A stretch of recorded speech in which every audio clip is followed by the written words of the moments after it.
back to Educator.com's application essay course. This lesson is about how to get into competitive schools. Let's get started.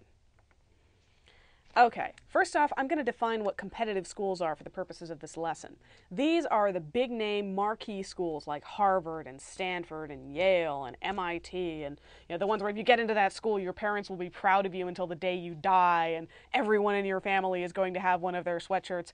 Those schools. The schools that have really big advertising budgets and really, really good reputations, whether or not they're actually good schools. These schools are very competitive. So this lesson is specifically about how to get into those schools. It builds on the rest of the course. So if you haven't seen the lesson on prompts and how to write an essay and all that stuff, you should probably go over that.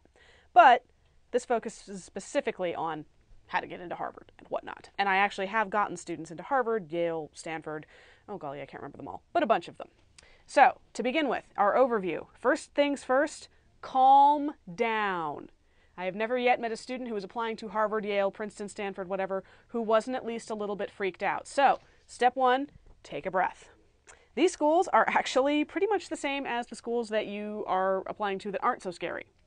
We're going to look at some of their particular essay prompts. They are asking exactly the same kinds of questions as mainstream schools, and they're expecting the same answers. All right, now that you've calmed down and you've done some yoga or had a cookie or whatever, don't actually calm down that much. Okay, these schools are high-pressure environments, and we'll talk about how to deal with that. And they have large applicant pools, and we'll talk about how to make yourself stand out from the crowd. Okay, we will talk about how and when to gush. It is perfectly normal when writing an application essay for one of these schools to talk about how wonderful the school is and how desperately you want to get in. There's a right way and a wrong way to do that. First of all, it's good to be excited. Second of all, don't get so excited that you make things up. People can Google, they can check them.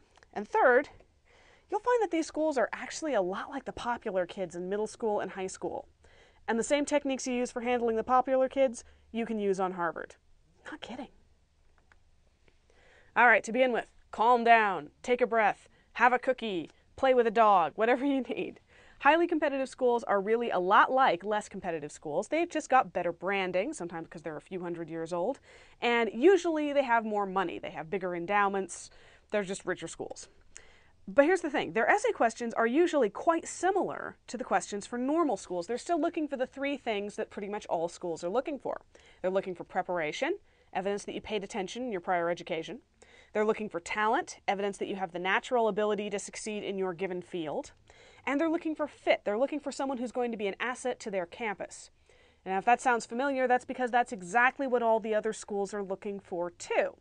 Feeling a little better? Now, I can tell that some of you don't believe me about these schools having the same prompts and looking for the same things, so I'm going to prove it. Remember experience prompts that ask you to describe an experience in your life? Well, here's one from Princeton. Tell one story about yourself that would best provide us, either directly or indirectly, with an insight into the kind of person you are. That is a classic experience prompt, and it comes from an Ivy League school. How do you answer this? Well, you might remember from our lesson on prompts. Pick an experience that you remember well, one that makes a good story, and turn that into your essay.